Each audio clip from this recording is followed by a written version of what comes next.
Je m'appelle Amélie. Ce jour-là, j'étais dans la salle de bain quand j'ai appris la mort. Le bouchon que je tenais m'a échappé des mains et, en tombant, a fait sauter un carreau de faïence. Derrière se cachait une boîte en métal, le trésor d'un petit garçon d'il y a 40 ans. C'est à cet instant précis que j'ai décidé de retrouver le propriétaire de cette boîte. Quand j'ai vu ce vieil homme aux cheveux blancs l'ouvrir et fondre en larmes, j'ai soudain compris. Je voulais devenir l'ange gardien de la vie des autres. Depuis toujours, j'ai vécu dans mon propre monde. Mon père, convaincu que j'avais le cœur fragile, m'interdisait d'aller à l'école. Ma mère, névrosée, passait son temps à prier dans les églises. Ils m'ont offert un poisson rouge, mais il n'arrêtait pas de sauter hors de son bocal pour se suicider. On a fini par le relâcher dans la Seine. Mon seul compagnon d'enfance était mon imagination.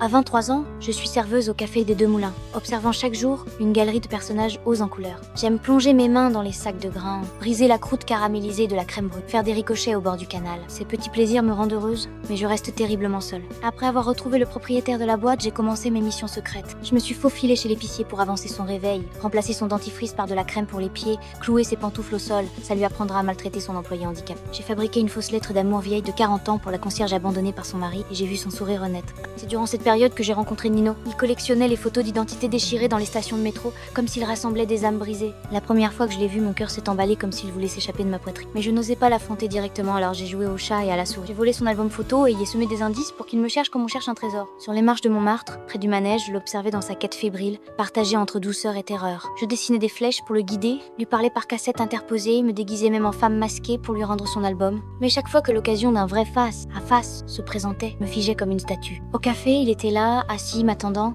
et moi je me cachais derrière le comptoir, le regardant partir déçu. Je détestais ma lâcheté mais ne parvenais pas à faire le premier pas. Je continuais d'aider les autres, redonner l'inspiration aux peintres du quartier, libérer la buraliste de sa jalousie maladie. Mon propre bonheur? J'étais comme une spectatrice de ma propre vie, tissant le bonheur des autres tout en restant prisonnière sous ma cloche de... Finalement, ce fut le vieux peintre qui m'ouvrit les yeux. Si je n'avais même pas le courage de saisir mon bonheur, de quel droit prétendais-je changer la vie des autres? Cet après-midi-là, quand Nino a sonné à ma porte, je lui ai ouvert.